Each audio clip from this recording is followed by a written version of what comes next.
মুখ্যমন্ত্ৰী হিমন্ত বিশ্ব শৰ্মাৰ বৃহৎ ঘোষণা 1951 চনত অসমত বাস কৰা খিলঞ্জীয়াহে মাটি কিনিব পাৰিব আৰু বিক্ৰী কৰিব পাৰিব। মাটি কিনা বেচাক লৈ ডাঙৰ ঘোষণা মুখ্যমন্ত্ৰী হিমন্ত বিশ্ব শৰ্মা। পুৰণা মন্দিৰ, মছজিদ, গীৰ্জা 5 কিলোমিটাৰ ব্যাসাৰ্ধত থকা লোকেহে মাটি বিক্ৰী কৰিব পাৰিব। কেৱল খিলঞ্জীয়াকে অনা অসমীয়াই দ্বিতীয়বাৰৰ বাবে মাটি বিক্ৰী কৰিব পাৰিব। ধৰ্মীয়, সাংস্কৃতিক, ঐতিহাসিক ঠাইসমূহত কোনো বহিৰাগতই মাটি ক্ৰয় কৰিব নোৱাৰিব। ঘোষণা মুখ্যমন্ত্ৰী হিমন্ত বিশ্ব শৰ্মা। আমি অসম ৰাজহ আইনৰ চেপ্টাৰ 12 আমি সংলগ্ন কৰিলোঁ। চেপ্টাৰ 12 মানে কি? যে ৰাজ্য চৰকাৰে যেতিয়া এটা মন্দিৰ, নামঘৰ, সাংস্কৃতিক প্ৰতীকক যেতিয়া আমি আইকনিক ষ্ট্ৰাকচাৰ বুলি ডিক্লেয়াৰ কৰিম, তেতিয়া সেই আইকনিক ষ্ট্ৰাকচাৰটোৰ ভিতৰত অকল 1951 চনত অসমত থকা মানুহে মাটি কিনা বেচা কৰিব পাৰিব।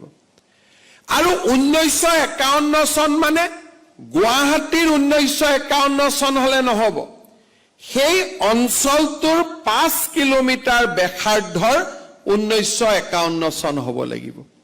অৰ্থাৎ বৰপেটা, বৰদোৱাত 5 কিলোমিটাৰৰ ভিতৰত মাটিৰ লেনদেন 1951 চনত অসমত থকা আৰু এক ষ্টেপ ওপৰত গৈ সেই 5 কিলোমিটাৰ ব্যাসাৰ্ধৰ ভিতৰত থকা মানুহে সেই মাটি ক্ৰয় আৰু বিক্ৰয় কৰিব পাৰিব। বৰ্তমানে যোনে মাটি ভোগ কৰি আছে তেওঁলোকক আমি এভিকশ্যনৰ ব্যৱস্থা ৰখা নাই, কিন্তু ছেকেণ্ড লেণ্ড চেল তেওঁলোকে যেতিয়া দ্বিতীয়বাৰ কাবাক মাটিটো বিক্ৰী কৰিব খুজিব, সেই 5 কিলোমিটাৰ ব্যাসাৰ্ধৰ 51 চনত অসমত থকা মানুহ এজনকহে কৰিব পাৰিব।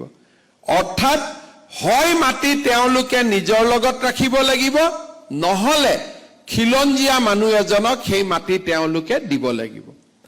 আমি বৰ্তমান বৰপেটা, মাজুলী আৰু বটদ্ৰৱাক এই কামৰ বাবে, এই মহান কামৰ বাবে নিৰ্বাচিত কৰিছো।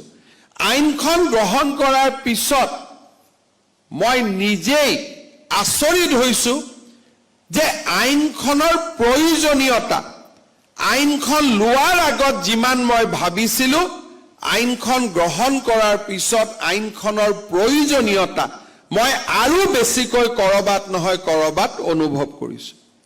বৰপেটাৰ আয়ুক্তই ক'ব পাৰিব যে 5 কিলোমিটাৰৰ ভিতৰত যদি বৰপেটা সত্ৰৰ প্ৰতি আনুগত্য নথকা মানুহ সোমাই আহে, তেতিয়াহ'লে তাৰ ৰিজাল্ট কি হ'ব? তাৰ ৰিজাল্ট সত্ৰৰ লগত 5 কিলোমিটাৰৰ ভিতৰত এটা মছজিদ হ'ব বা এটা মন্দিৰ হ'ব। দুদিন পিছত তাত নামাজ আৰু দুৰ্গা পূজা হ'ব, আৰু লাহে লাহে সত্ৰৰ পৰা মানুহ আঁতৰিব আৰম্ভ কৰিব, মাটি বিক্ৰী কৰা আৰম্ভ কৰিব। এই ধৰণে আমি অসমত আমাৰ স্বকীয়তাবোৰ হেৰাই পেলাইছিলোঁ। ৰিভাৰ্ছলি মন্দিৰ আৰু মছজিদ এটাৰ কথাটোকো আমি একেই ক'ব পাৰোঁ।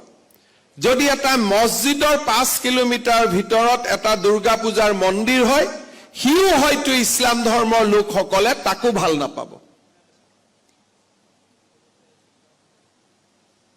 এই কথাবিলাক আমি এনেকুৱা ৱৰ্কশ্বপত আলোচনা কৰিব লাগে। এই ফিডবেকবিলাক অফিচাৰৰ পৰা আহিব লাগে।